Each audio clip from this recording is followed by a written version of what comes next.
"We're not afraid," chanted thousands of people on the streets of Havana.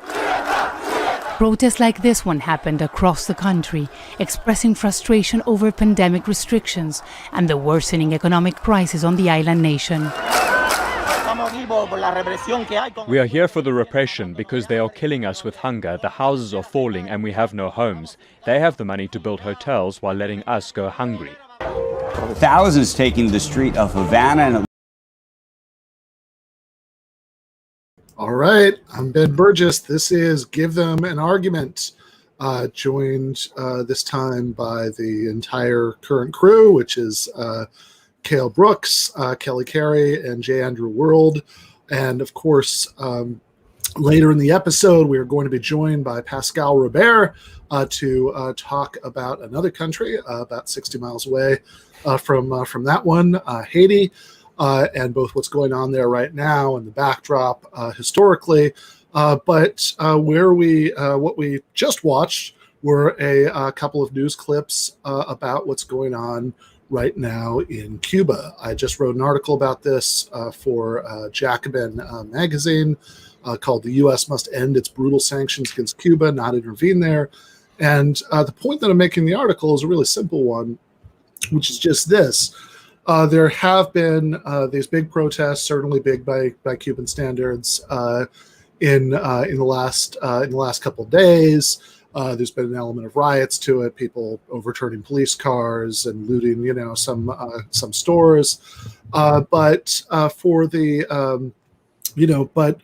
there have just been people marching through the streets in bigger numbers than, very long time in Cuba. Probably 1994 is what you'd have to go back to, in anti-government protests. Obviously, right-wing anti-communist emigres in Miami and other places want to believe that everybody's protesting shares their politics, and lots of people around the world who might take inspiration from the Cuban Revolution are afraid that the same thing is true. Honestly, I think that it's just way too early to tell from our perch in the United States what the political character of these protests are. I see a lot of people kind of watching 90 seconds of a video and coming to sweeping conclusions about who's there and what their agenda is and all of that stuff. And I think we just don't know. Very likely they're actually a mix of different factions with different complaints and different long-term agendas who are on the streets right now. One thing that is clear is that the immediate spark for these protests were all these shortages that people have been dealing with in terms of food, in terms of medicine, power. There have been lots of power outages and other things. And of course, all of that is very bad. Whatever you think about the protesters or what might happen there, the cause of it is very bad. But the point of the article is just this, that you have all of these U.S. politicians. You have a congresswoman from Florida's 10th district who tweeted about this. This is Representative Val Demings, says, "America stands for freedom. We must stand with the peaceful demonstrators in Cuba as they struggle for theirs. Not only freedom from tyranny and dictatorship, but freedom from disease, poverty, and corruption. The White House must move swiftly. Freedom shall and must prevail." That's she doesn't say what that means exactly for the White House to move swiftly. Move swiftly to do what? We know it can't mean to impose crippling economic sanctions on Cuba, because JFK already did that, and they've been in place more or less since then. They've loosened and tightened at various times over the decades, but has been in place more or less since the revolution. Can't mean that the United States should start supporting terrorists who commit bombings and assassinations in Cuba, because again, that's been going on for several decades. So this swift action must be something beyond that. And the mayor of Miami was even more explicit. He said that there should be some form of intervention, he said, whether food, medically, or militarily, which is quite a or. And this is the thing, that whatever you think about internal Cuban politics, and I think if you're an American and you don't know very much about it, and you're not trying to sort of divine, what, what the opinion of any random Cuban is from like, watching little clips from some protest event is kind of dumb. But whatever you think about internal Cuban politics, one thing that should be overwhelmingly clear here is that any sort of U.S. intervention would make this much, much worse. We can look at Haiti, which we'll be talking about later on with Pascal, which experienced U.S. intervention very recently. Former President Jean-Bertrand Aristide was removed by U.S. Marines in 2004. We can look at Honduras, which I think we'll be touching on later, which experienced a U.S.-supported coup at least. Hillary Clinton brags in her in the hardback edition of her memoir about her role in that, and then it disappears from the paperback. And if you want to say, some sort of U.S. intervention in Cuba would lead to a stable, prosperous democracy in Cuba, then why hasn't that happened in any of these other places? They, like Haiti today, experiences dystopian levels of poverty and instability, very recent political violence. Same thing, with Honduras, and in different ways. We could certainly look at what a bang up job the United States did of nation building in Afghanistan and Iraq. The idea that this would have, again, whatever you think about internal Cuban politics, the idea that U.S. intervention would make it better is just insanity. And the primary point of the article is just to make the very, very simple point that if the United States wants to help Cubans, humanitarian conditions, wants to help alleviate these shortages that have been caused by the protests, there's one very simple, very obvious thing the United States could do to that, which is do what the United Nations voted 184-2, the U.S. and Israel, to do last month. Even Jair Bolsonaro's Brazil was an abstention. The other two abstentions were Colombia and Ukraine. Do what the United Nations voted overwhelmingly to do last month, and lift the embargo. Yeah, you're kind of screwed when the Bolsonaro regime is picking the moral high ground on this issue. It's so awful and evil. And, as you were saying, the U.S. has tightened the screws on and off since the 60s. Actually, after the Soviet Union fell in the 90s, under the Clinton administration, the screws were tightened that much more. And what's interesting is that Cuba didn't go the way of most Eastern European post-Soviet states. And there's different explanations for why that is. But the thing is, it is it's a very poor country.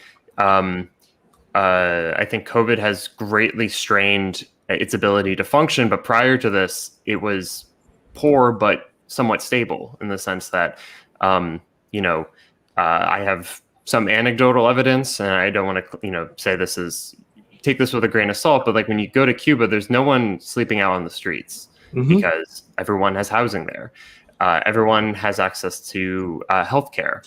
When I've talked to people, my sense was that a lot of Cuban people don't really follow politics very closely, that it's not a very active part in their life, which, of course, we in the U.S. are familiar with that, and we find it massively detrimental, the fact that most people are so tuned out of politics. But I think part of the reason why that's the case in Cuba is because, for a couple of reasons, some good, some bad. So the good part is, that a lot of the most basic needs have in fact been met. And that's part of why the regime has had so much legitimacy since the 60s. And the bad part is that there really isn't that much political democracy. There isn't a lot of input that any normal person can have. I was actually there when they were rewriting aspects of their constitution, and they did 2 rounds. And in the first round, they sent people from the party to all neighborhoods across the country, and they set up local meetings where ordinary people were being read. Here's what we're thinking of for the new constitutional amendments and changes. What do you guys think? They took that input, and then they had a second round part of the problem is that there was no input on the second round, and so in some ways, aspects of the Constitution became less socially liberal, as it was also becoming more fiscally liberal, and an opening up, for instance, the housing market has over the last 10 years become increasingly liberalized in the sense that there's now more and more private housing, which wasn't the case. But all to say, I mean, this has been a trade-off, and it's not, historically unique to Cuba, this trade-off of lack of democracy in exchange for effectively a welfare state of certain provisions being provided. So Ben, yeah, I don't want to throw to Kelly and Andy, but I was just going to say, I think that, I mean, my anecdotal experience, I mean, I was in Cuba in 2013, it's certainly not North Korea. There are, people feel like very free to complain about the government, without worrying about who's listening to it. But, I mean, I'm under no illusions that it has many features that are important to democratic socialists, multi-party elections, et cetera, et cetera. And also that there are the kind of frustrations that many Cubans, have are, I don't think we should be too quick to sort of assume that anybody we see protesting is like a CIA agent who wants a total return to capitalism in Cuba, but I think that it's not like you can recognize all that, right? But also keep your eye on the ball here, which is that as Americans, our responsibility, and both what we're in the best position to know anything about, right? Like that I think anybody who like somehow magically 24 hours later claims to have like a really in-depth analysis of what's going on with these protests in Cuba, I think, I don't take that very seriously.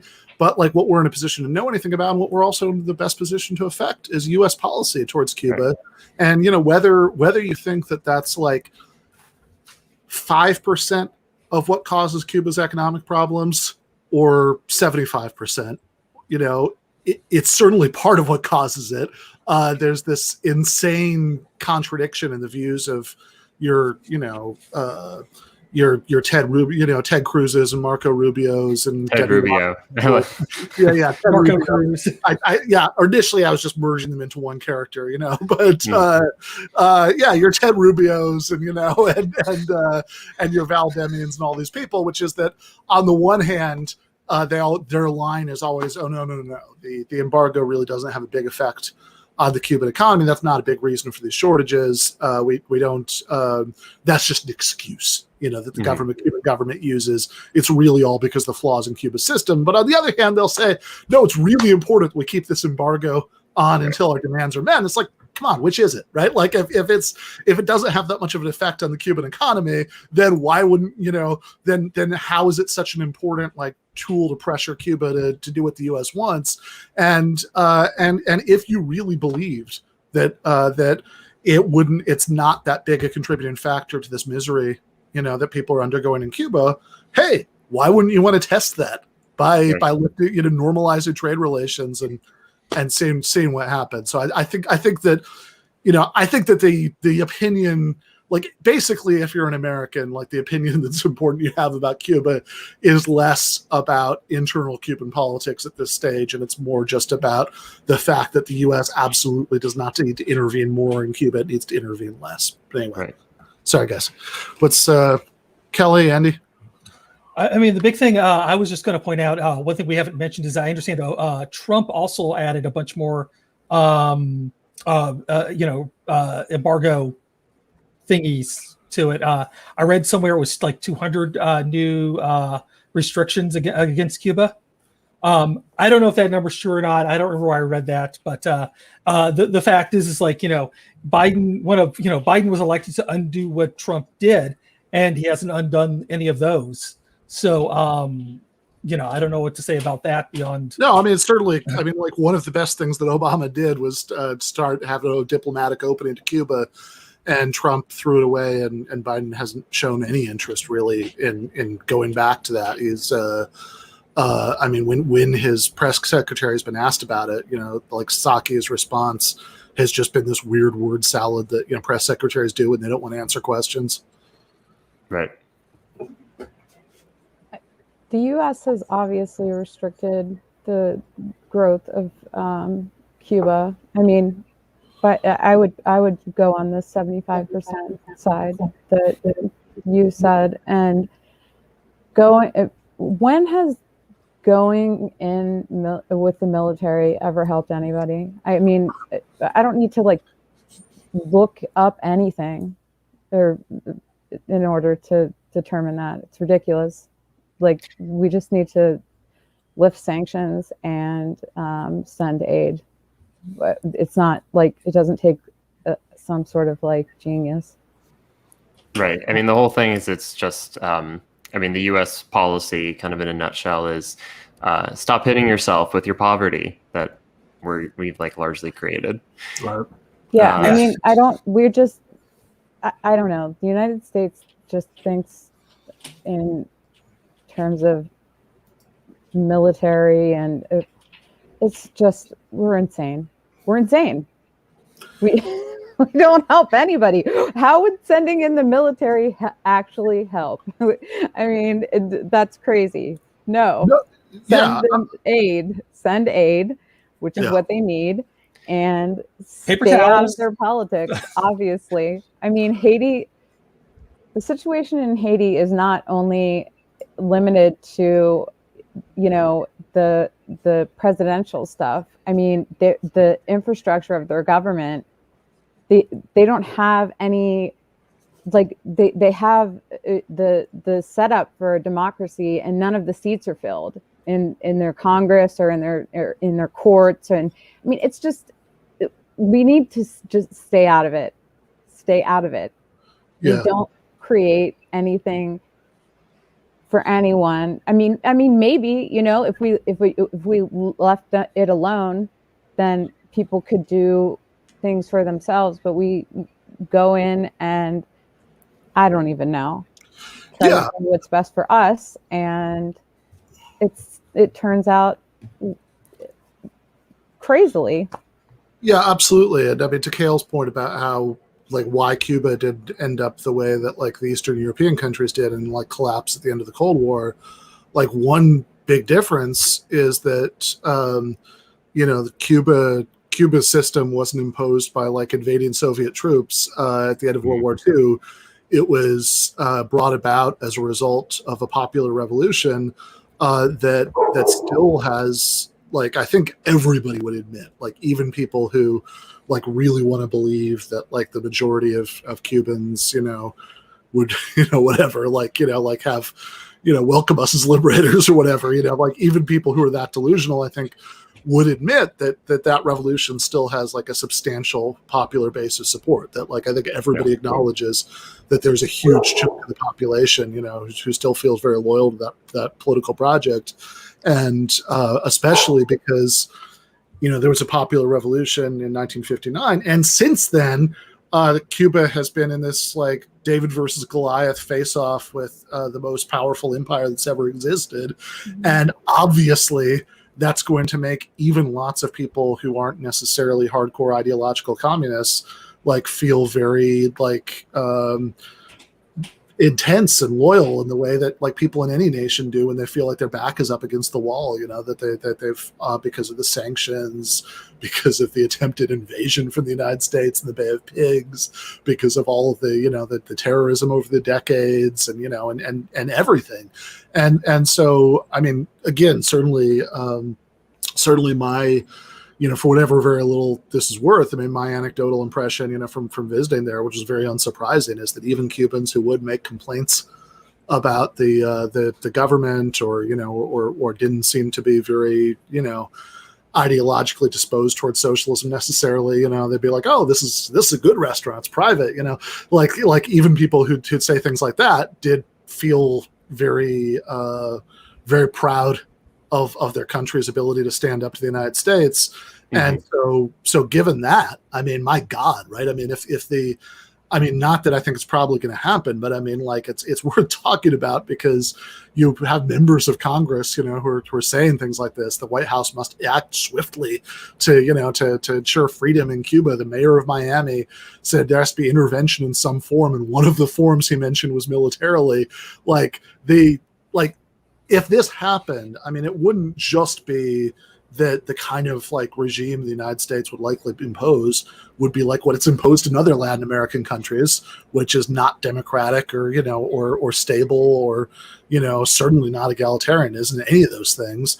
But not only that, but like going in and trying to impose by force a different kind of government on a country that had a revolution that's still very popular with a lot of the population, where you do have these intense patriotic feelings of resentment, I mean, like that really seems like, I mean, that wouldn't even, like, as bad as U.S. interventions in these other places have been, I think it could be 1,000 times worse than that. I mean, like that, at that point, you're talking about like the Vietnam War. Right. I could be wrong here, as obviously I just my opinion earlier, I'm just giving like a just layman's like opinion of American interventionism, but the Cuban population in Miami has a very different I think opinion of Cuba than Cubans in Cuba. Of course, yeah. Right. So, I mean, that's a specific, that's like the advice you don't want to take, the mayor of Miami. That's like what he says, you don't want to listen to that because they're very anti. Yeah, of course. Cuba. If you have, like any country, I mean, the people who actually go who are politically opposed to whatever's going on in that country, to the extent that they actually like flee to another country and then like set up shop and continue to agitate for like whatever changes they want for any country. I mean, that's not going to be representative of everybody who lives there. I mean, totally. But also, like a lot of the Cubans who ended up in the U.S. are today it's like the descendants of those people who were a part of either the landlord class or the capitalist class in Cuba that were the enemy within the revolution. So, it makes sense why they're pissed. But that doesn't make them morally right, like because they're supporting their Contras. Or they're supporting. You look at what I mean. Yeah, I lived in Miami for 6.5 years. I got into a lot of conversations with. That's where I went to graduate school. I've party animal. And I had a lot of these conversations with people. I saw a lot of this stuff, while I was there, and like that Cuban community in Miami, like are certainly at least the most hardcore faction of it. The people who are the loudest, are these are people who supported the Contras in the 80s. They supported, the attempted coup in Venezuela in 2002. They supported the successful coup, against Aristide in 2004. Like this is not a group of people who have a good track record of supporting like peaceful and democratic outcomes. So they might say that's what they would do if they got their way, but right. Anyway. Well, the other thing, one more comment on the Cuban people that are in Cuba, because, on the one hand, I want to say, I think, political legitimacy within a country is somewhat overrated in the sense that, it's not like the Saudi government has political legitimacy among its people. Like, this is a question of power. But it's nevertheless true that given the fact that the Cuban government has been able to support this economy and support itself for so long after the fall of the Soviet Union, to endure the embargo, and provide for its population with material resources. I mean, that is like the basis for why so many people support the regime, and it speaks to the fragility of that relationship of just like, as COVID has started to tick up in the country. I think it's important to actually look at the number of deaths that are occurring in the country. That for the vast, it's a little small, but basically since the beginning of the pandemic last March, most days in Cuba would report 0 deaths. This was common until this spring it started to uptick a little bit, and then beginning in May and into June and in July, you're seeing it start to really kind of tick upwards, and that's why you're seeing people frustrated in the streets saying we in fact do need material resources to deal with this problem. And given the embargo, given what's going on with like the greater story of vaccine manufacturing and who has purchased them from whom and when, and the fact that like the US and the UK for the most part have greatly hoarded the vaccine in the sense that they were able to purchase so many so early on, to the benefit of those populations, but to the detriment of many others around the world. And everything that's going on right now with the vaccine construction in Cuba, I mean, this is what's going on. It's not like it's for most people, they're not thinking in these deeply ideological terms over, authoritarianism or, conceptions of freedom in the abstract. It's a lot of this really is just coming down to what do people need to get by right now? What resources, what means, the vaccine, and other things. And I think it's important to, as socialists and people on the left looking at this event, of course, like what we're doing right now is we're, denouncing, the U.S. government and its representatives, like proposing these really horrible ways of dealing with this. But we should also be able to say, let's kind of wait and see what's going on, because this might be a small episode, that's in reaction to the uptick in COVID deaths, and this is not going to last into the future, or maybe it will end up being something more substantive. And of course, it's a dynamic process, so we have to be aware of what is the American and other international response to this as it's going on. Yeah, absolutely. I mean, and I should say too, like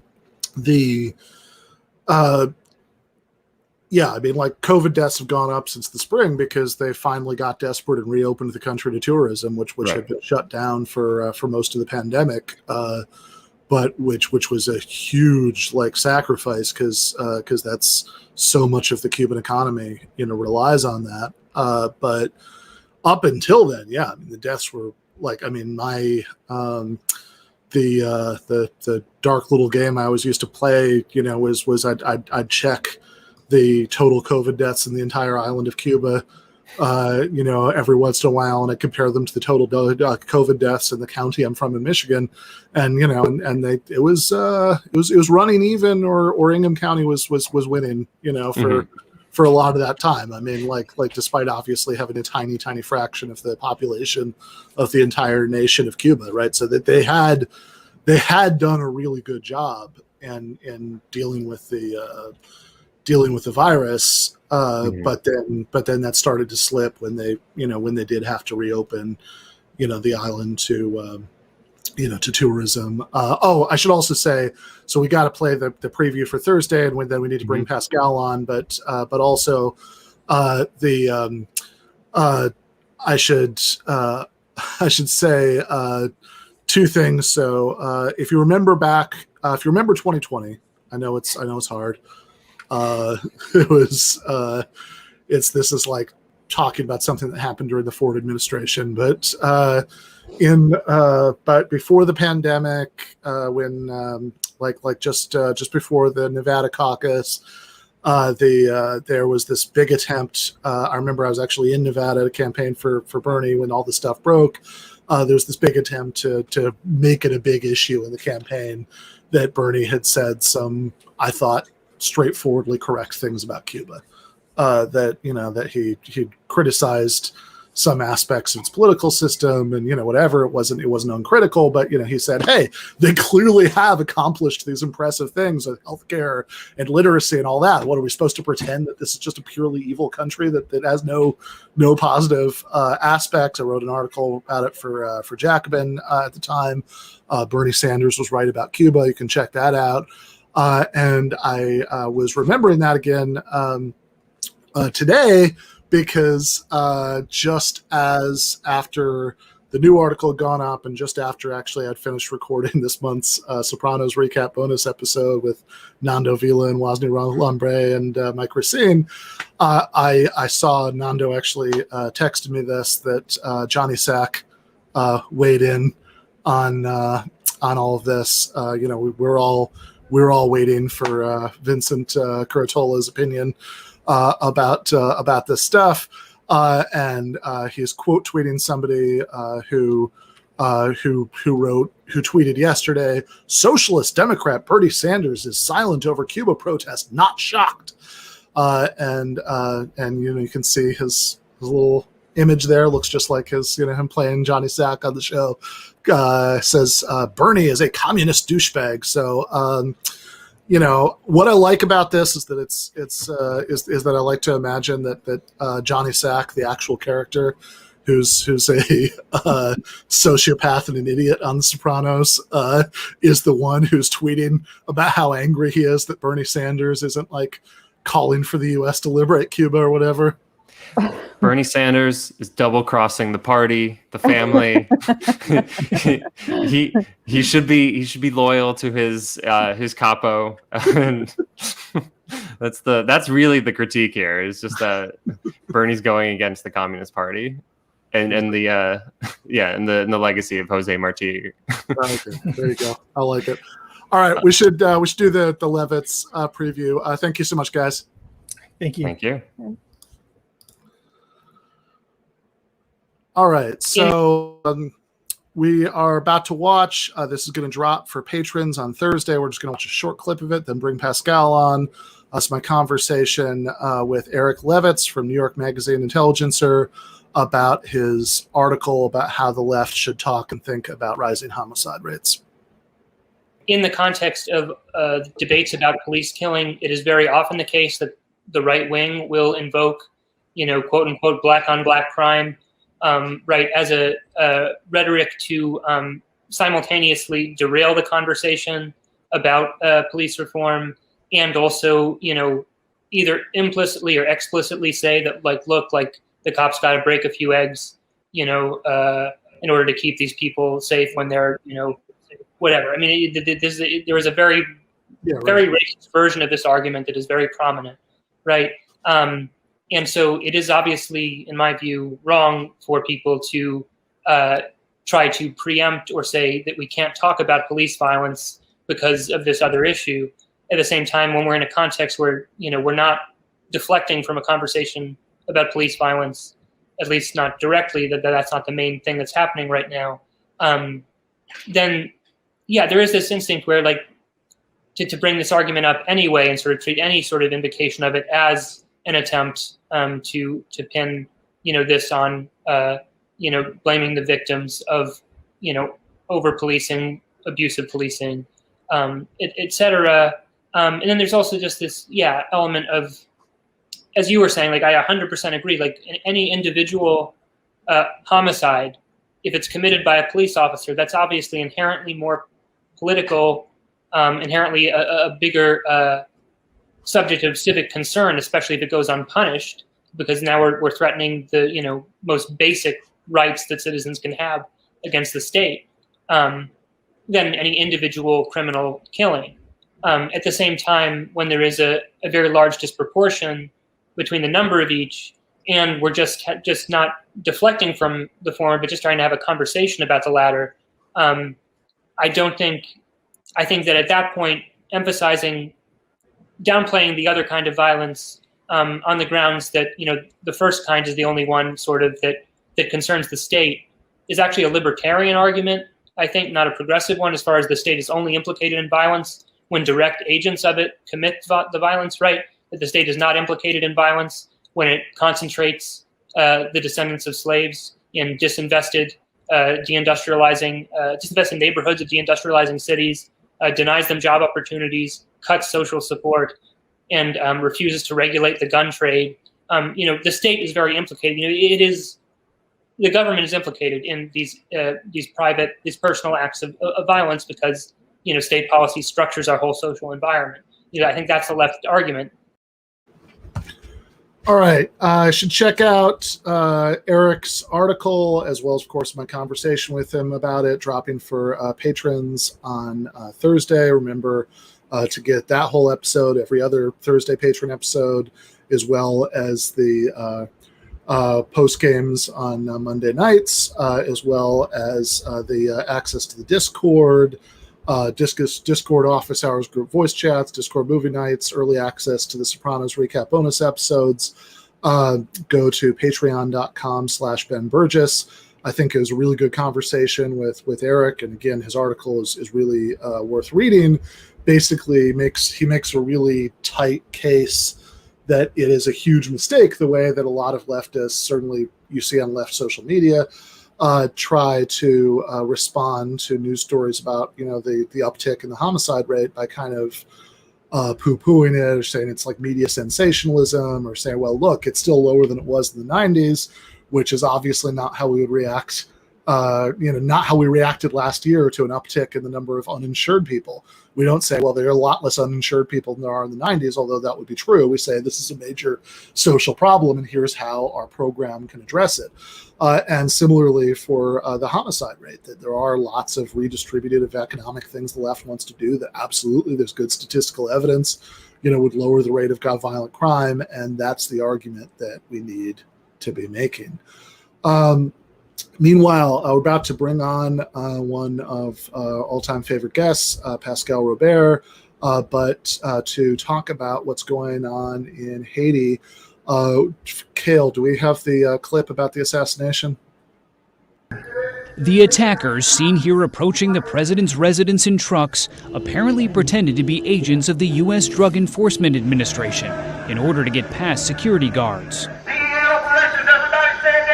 The gunmen broke into the home of Haiti's president early this morning. Then shots are fired.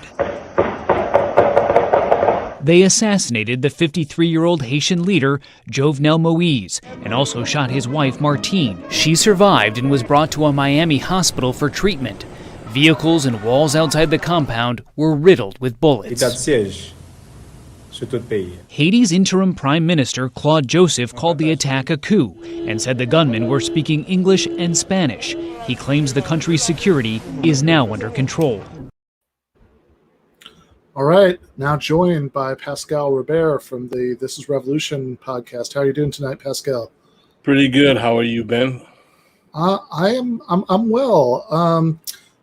I should mention, by the way, that since we were talking about the Miami Cubans earlier, this is a something that Pascal and I have in common, is a history of being in Miami, which used to get into many arguments with anti-Cuba people in Miami about these topics, and that was also a time in my life when I was like, I was kind of a jerk. I would do things like walk around Miami with wearing a T-shirt that said Hugo Chavez is my president, but in any case. So tell me what's going on in Haiti. I mean, what do we know about this assassination? Basically, we know what the media is kind of telling us in dribs and drabs. Allegedly, now they've implicated a Haitian American doctor in Florida.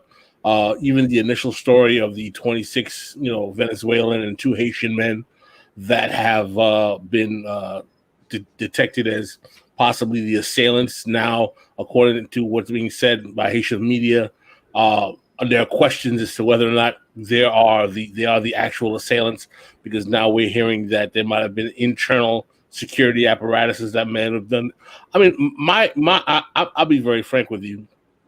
I'm not particularly interested with the various kinds of ruminations and explanations that are made to explain what happened, because I know that there is a concerted effort that goes up to the highest echelons of Haitian bourgeoisie that is not interested in the actual true motivations as to why anyone would have a reason to assassinate Jovenel Moïse, being exposed And I explained on Majority Report and a few other places what my overall belief is that, and I said this on my own social media, I said there are only two type of actors that could have carried out this type of assassination on a Haitian president: a nation state or the Haitian oligarchy. I think it's pretty safe for me to rule out that any other nation state would have assassinated the Haitian president. I don't see any particular motivation. So my basic instincts is that with the green light of the U.S. State Department, is because they, as ambitiously bold and nefarious as the Haitian oligarchy is, there's certain things they do have to get a green light from the State Department that they because of certain internal problems that we can go into later on if you want me to go into a broader history of Haiti first, because of certain internal problems and the way in which they were having massive conflicts with the Moïse administration, it behooved them to whack him, to take him out. And I think that because the country was debilitating into a worse and worse position, though the Biden administration at one time was backing Moïse for other reasons that we can go on into detail, I think there was a certain realization that the chaos is too much, and if we can find a way to create a sham election to put in a new president that's both in the like of the oligarchy and the U.S. Administration, then let's see if we can make it happen. Yeah. So why was Moïse coming into conflict with the Haitian oligarchy? I mean, what was he doing that pissed them off? Well, basically, what you have to understand is that pretty much Haiti was, if you know anything about the history, Haiti has a very, very long, intimate, friendly relationship with Venezuela, because the original Simon Bolivar and the original Venezuelan revolutionaries who liberated Venezuela in about 7 or 8 South American countries got their initial military support, armies, troops, soldiers, printing presses from Haiti. So relatively newly independent Haiti was the intimate progenitor of the Bolivarian Revolution. So much so that Simon Bolivar said, this is a direct quote, "Should I not tell the world that it is Alexandre Pétion that is the father of my nation?" Alexandre Pétion, who was the then president of the southern portion of Haiti. So it's particularly with the rise of Hugo Chavez and Chavismo with the Bolivarian Revolution, Haiti and Venezuela had a very close contact. And because, as we know, Venezuela was very flush with oil when particularly oil prices were very high, in order to help the Haitian people with energy costs, a program called Petrocaribe was implemented by the Venezuelan government to give massive oil concessions and over $2 billion to Haiti, particularly around the time this was before the Haitian earthquake, and this was under the René Préval administration in Haiti. This is before the earthquake. So there was a major oil concession to give very cheap oil to Haiti. And as well, there were also major financial concessions to help with development, social programs, and so on and so forth. All of this was, good and gravy throughout, 2 administrations.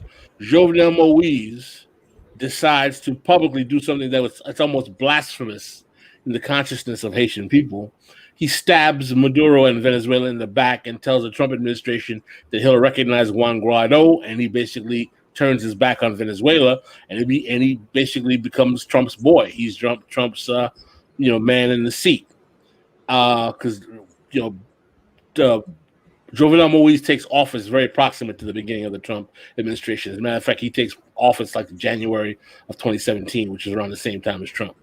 So for reasons of realpolitik, realizing that the U.S. is not cool with Venezuela, Moïse decides to pony up to the Trump administration.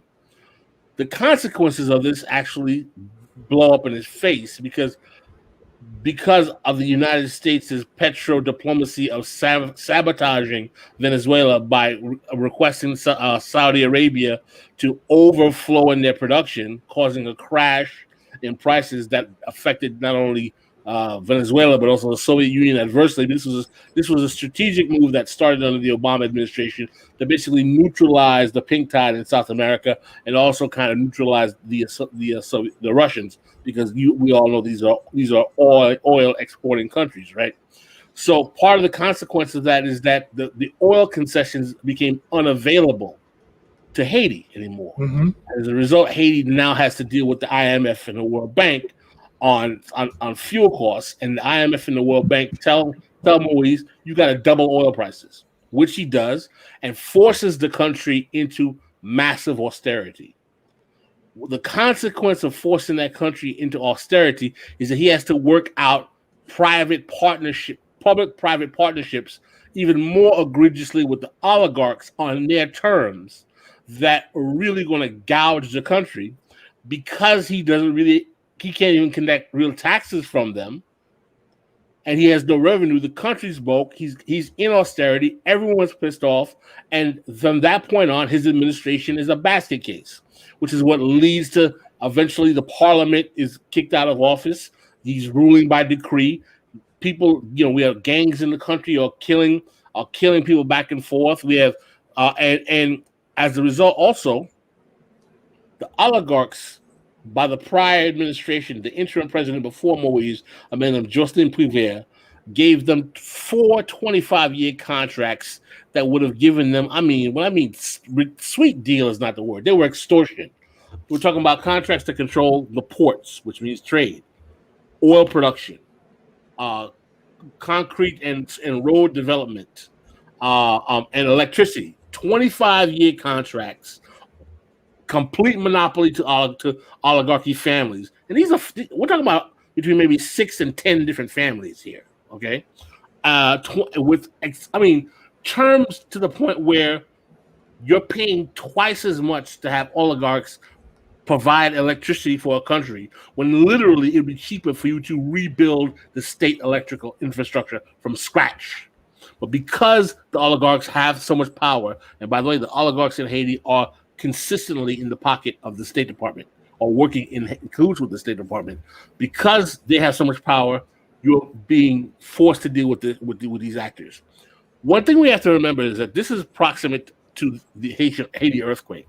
And one of the consequences of the Haiti earthquake was the country was flushed with international cash, though none of it went to the Haitian poor. And most of it was grifted off by the Clinton administration, the Clinton family as well.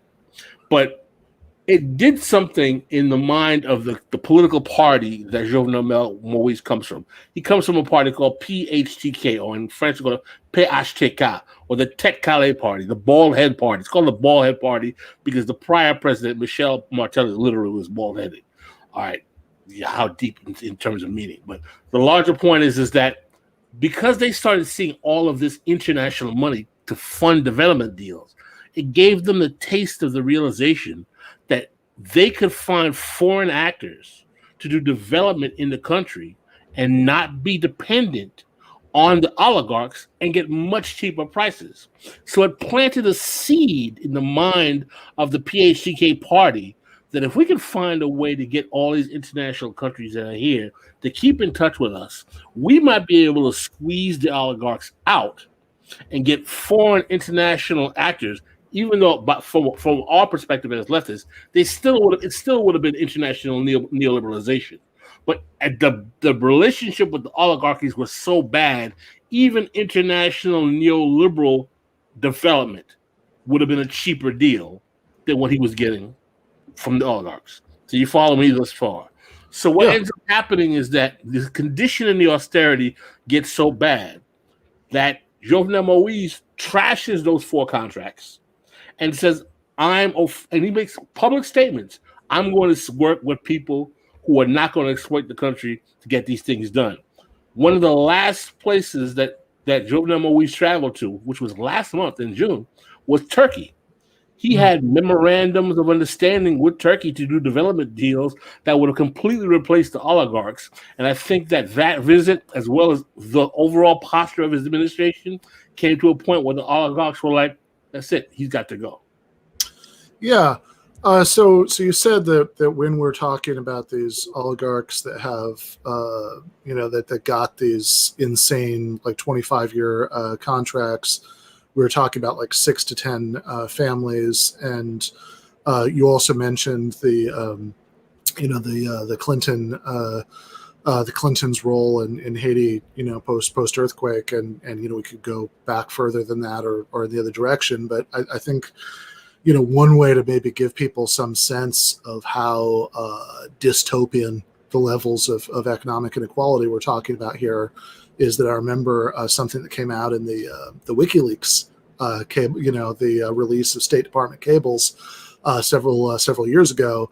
Was that when Hillary Clinton was Secretary of State, there was on Obama's first term, there was at that point a move in Haiti to raise the minimum wage to, I believe, the equivalent of $5 a day, and there was extensive lobbying against that, by Hillary Clinton.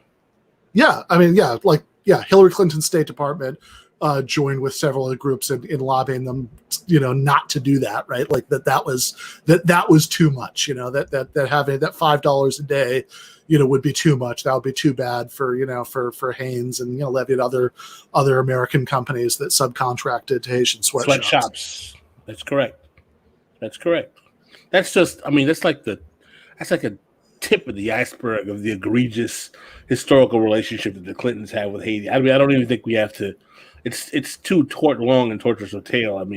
From sabotaging domestic rice production, from Hillary Clinton hiding the fact that UN soldiers dumped feces into the Artibonite River, causing cholera to spread in the country. We could. And Hillary Clinton's brother having gold contracts to extract gold from the mountains of northern Haiti. The Clintons basically used Haiti as their personal ATM machine. Right.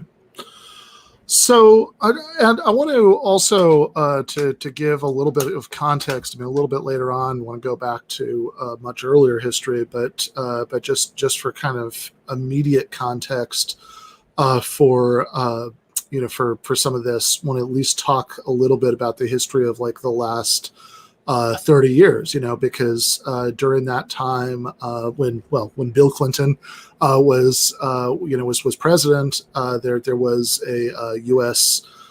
Intervention in Haiti in the 1990s,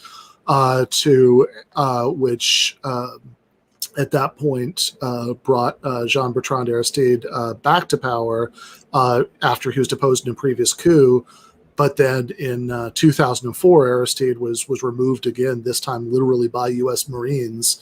So can you speak a little bit to the, you don't have to go back to the 1930s necessarily, unless you want to, but speak a little bit to the role that U.S. intervention has played in shaping the way that Haiti is now? Well, to understand the role of U.S. intervention in Haiti, you would literally have to go back to World War I or that era, because the United States occupies Haiti in 1915 and continues its occupation to 1934. One of the major factors that involved the occupation was land disputes between two types of elites in Haiti, which was the Glandons, which was the black property class, versus the mulatto or biracial or fair complexion elites who were international traders. That had been a battle that goes back to the origins of the country, back to 1804.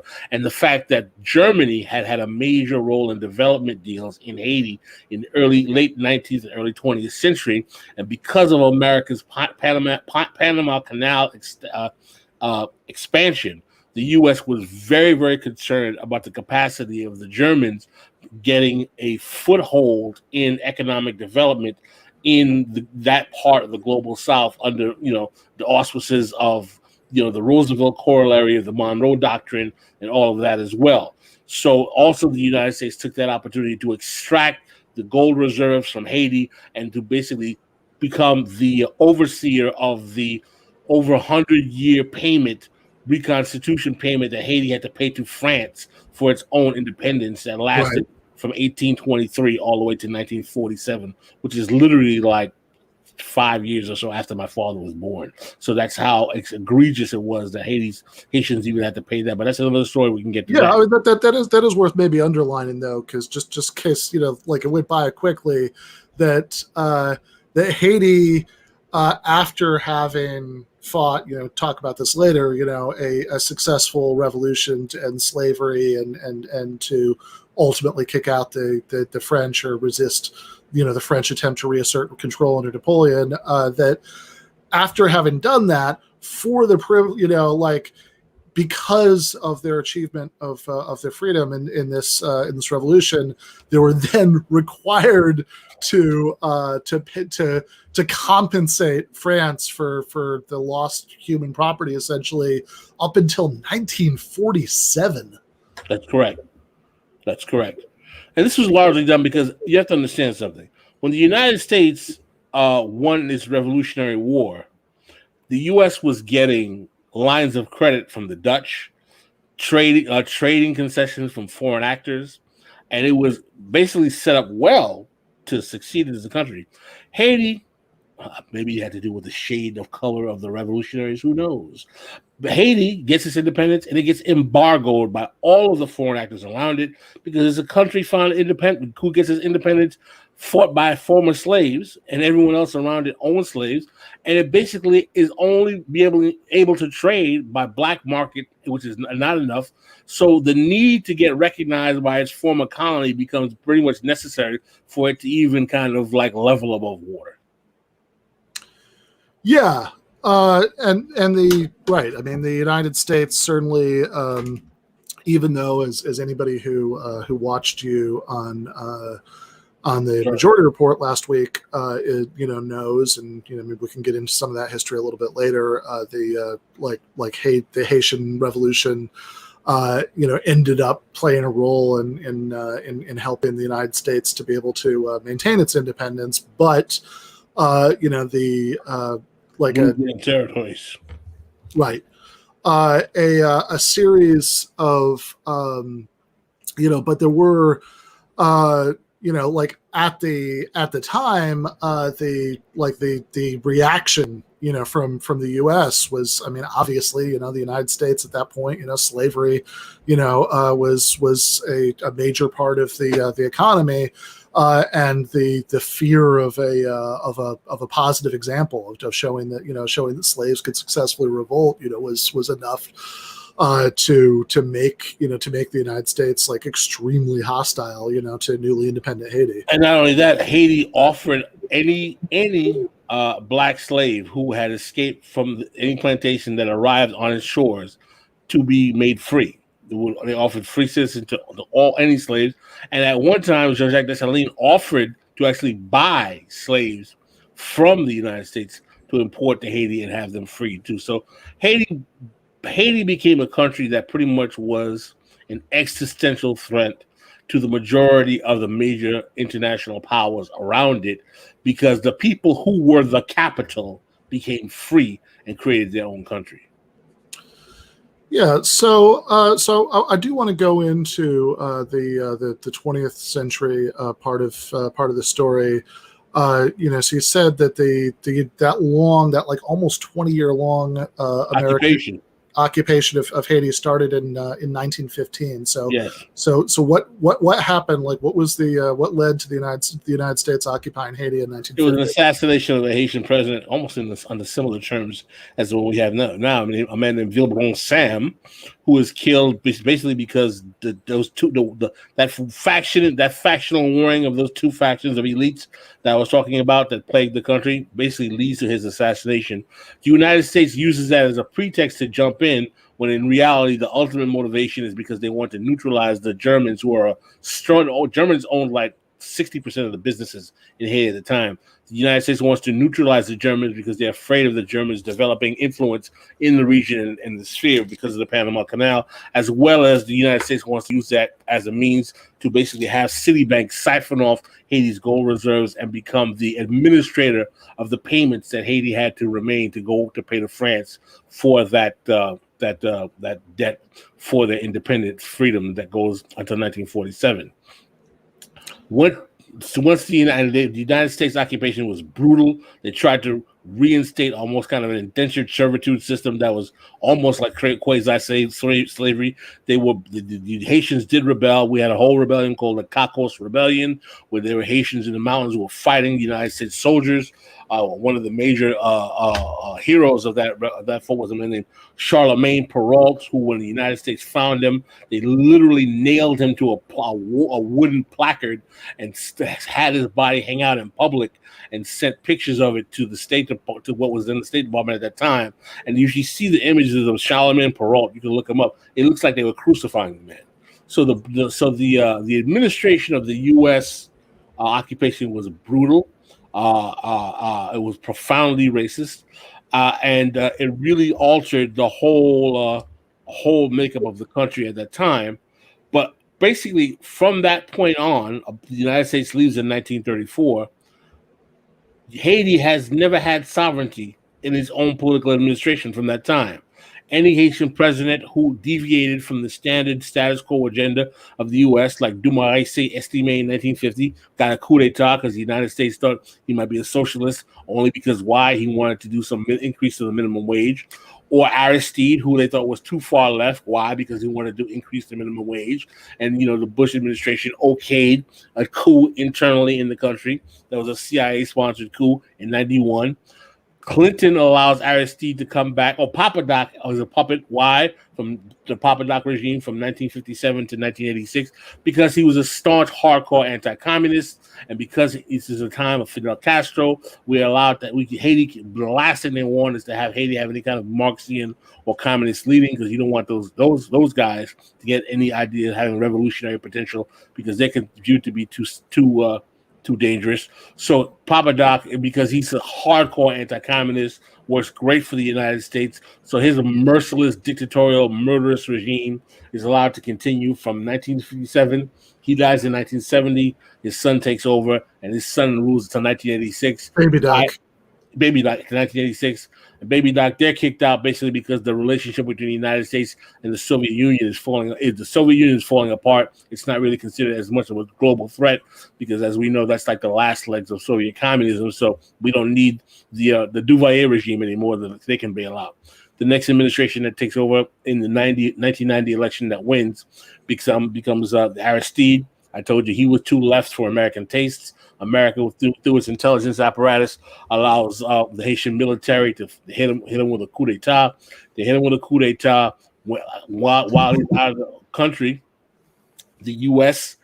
basically makes him sign on to a neoliberal University of Chicago drafted structural adjustment package, selling off all of the state assets, neoliberalizing private partnerships with U.S. government corporations, totally raping the Haitian state, pauperizing it to the point where it helps facilitate the disastrous condition the country finds itself in this day. You can thank Bill Clinton for that. Yeah. So this is so when so I do want to do maybe just a slightly deeper dive on that U.S. presence in the 90s when Clinton allows Aristide to come back. So I mean, what are the? I mean, I remember maybe this is apocryphal. I remember reading a long time ago that that Aristide had actually used the phrase when he was campaigning for president for the first time that he wanted to raise the Haitian people, quote, from misery to poverty, unquote. Which gives you some sense, if true, of the sort of limited ambitions, but trying to ameliorate, the sort of extremes of poverty a little bit. So, I mean, you kind of alluded to when he's allowed to come back, this is a much more housebroken kind of version of Aristide who's able to come back. Correct. Signs on to, he signed a death warrant to the country to come back. And one of the reasons why I'm not completely an Aristide enthusiast, though I am sympathetic to his agenda, because unfortunately Aristide is a door that lets the lecherous and cancerous Clinton family into the affairs of Haitian society that plagued that country all the way up until the time that Hillary loses the election in 2016. Yeah. So then, but even this like tamed version of Aristide, who's allowed to come back in the 90s, is then removed by the United States, like directly. in 2004 under the Bush administration. This time, now the Republicans want to have it. Well, the Republicans had a role in the first coup. The Republicans didn't like Aristide for the same reasons the Republicans didn't like Aristide at all because he hinted left. The Democrats loved him because they knew they could make money from him. You know. And but by the when okay, so you think the kind of impetus for the second Bush administration, taking him out. The second Bush administration, Aristide is trying to buck away from the structural adjustment packages, and he's also making noise. By the way, this is the 200th anniversary of Haitian independence. The United States gave Haiti a coup d'état on the eve of its 200th anniversary of independence. It's just, I'm telling you can't make this up. But Aristide was making noise about demanding that France pay back Haiti its reparations for independence. That was another bone in the craw of the international global elite set, the NATO set. Also, there were certain resources that had been found on the island that made it very, very, very, very interesting. Iridium, gold. Some said there's certain oil deposits as well. So there becomes a whole. Aristide had done a major study of what was the actual geostrategic capacity of Haiti as a country in terms of resource development. And what came out of that study is that there's significant mineral resources in Haiti. Gold, iridium is a major natural resource. Also, you can find some oil. So that becomes a major reason to be like, okay, listen, we got to get these bad boys out of here. We got to get this Aristide guy out of here. We can't have this little poor nappy-headed black priest, governing all these resources, and he's talking all this stuff. We got to get him out of here. So they give him a coup d'état. He's out, and then eventually Preval is in the administration, and then the earthquake hits in 2010, and that becomes the perfect opportunity to rape, rob, and pillage the country even more. Yeah, so I want to hear about the aftermath of the earthquake, but I also want to make sure everybody's clear on this, that, you talk about a coup d'état in 2004, which is certainly right, but also, I think when people hear that, they might imagine what usually happens with U.S.-backed coups, which is that there are local local forces who are acting with a wink and a nod, or maybe some guns from the United States. In this case, literally, U.S. Marines are taking the elected president out of the country. It's just that blatant. Oh, don't worry. There were lots of traitorous Haitians in the United States and in Haiti who helped facilitate that as well. Sure, but I mean, I think that it's the one thing that makes that a little bit shocking, even by the standards of these coups, is how blatant. Yeah, correct. So when the earthquake hits, Aristide is taken out in 2004. I think by 2010, so they have a. And I should say too that my understanding also is that in this period there are elections, but Lavalas is not Lavalas was kind of in a disarray at the time, and Lavalas was the party of Aristide. What happens is that the Clinton administration, there's all kinds of election shenanigans, and the Clintons finagle the Obama administration basically finagles the elections results to take the guy who was third in contesting and make him the president, which is Michel Martelly, who was an entertainer and a compas singer, who most Haitians thought was a playboy degenerate who's made the president because they realize he's not the sharpest tack in the world, and they'll be able to he'll green light the extraction that's going to happen during the earthquake. Haiti becomes the republic of NGOs. The government functionality is taken over by nonprofit organizations. All this money is flowing. Little development is done. Haitian people are still poor. 300,000 people die. Martelly is just basically let's have carnival and whatever else we can do. I mean, he's pretty much a disaster. But because he's under this kind of neo-Duvalierist charade of a kind of resurgence of a black political class of old that's going to tamper against the oligarchs, he actually has a lot of middle-class Haitian support because they believe that he's going to try to bring a revival that's going to allow them to assume positions in political administration and in the private sector that the oligarchs initially completely controlled. Yeah. So from the earthquake in 2010 to like that leads to the United States being directly back in Haiti at that time also, right? Yes. So it was all under the Obama administration, by the way. Right. Yeah. Well, right, which the Obama was also president when the State Department was lobbying Haiti against raising the minimum wage to $5 an hour, and hiding the fact that the UN brought cholera to the country. Right. And by the way, all this time Haiti is occupied by UN military forces that are brought back after Aristide is taken out in the coup in 2004, and who just treating the Haitian people horribly. Right. So what happened? Like, so when does the Moïse, who was just assassinated? Moïse, all right. Martelly's term is up, and Martelly basically handpicks a guy who comes from the lower peasant classes that no one ever heard before at all. No one knew who this guy Moïse was. It'd be like literally the equivalent of picking, like, I don't know, Flavor Flav's brother and saying, okay, he's going to be the president now. Like, no one knows who this guy is. He's allegedly a banana plantation farmer, business owner, whatever. And the United States again green lights a complete sham election, and so we have 2 sham elections in a row, and Jovenel Moïse becomes president. And I already explained to you why he has all these problems because of the Petro-Carib oil situation. The country pretty much early in his administration goes into austerity. He stabs Maduro in the back, and because the PHTK party, which was Martelly's party as well, had tasted what it was like to deal with international actors instead of the oligarchs. He's trying to make that happen, and very, very loudly making noise about that as well, probably more so than any other Haitian president before. And ultimately, I think that probably may have got him killed. Right. So, I guess the big question is, as far as we can tell, obviously events are still very fresh, but what happens now?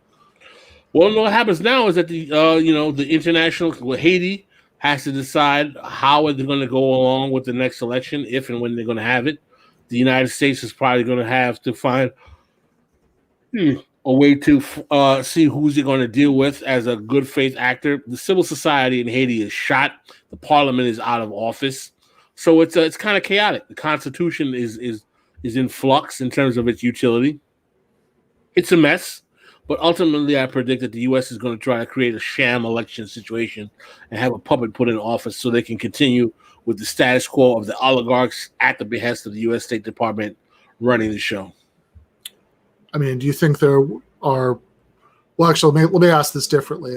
What are, you talked earlier about some of the limits of Aristide's political project. Aristide's political project was not bad in its intention.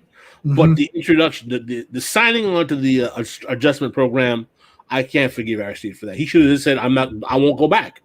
No, I won't go back to the country. Just refuse to return to the country. Just stay, in absentia. But that's my personal opinion. And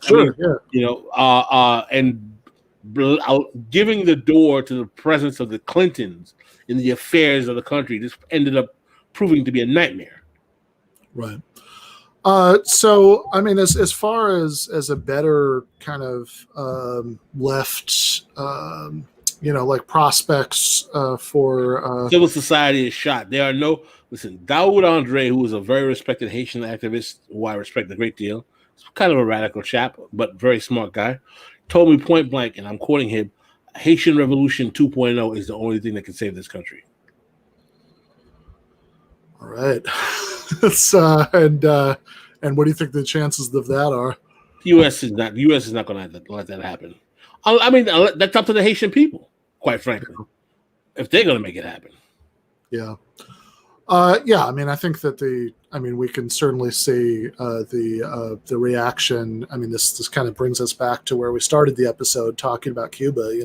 We see, what the reaction of the United States was to a successful revolution there, and obviously, I mean, Cuba likely would not have been able to hold out, if the Soviet Union hadn't existed, at that point, during the first 30 years after the revolution. Mm-hmm. All right.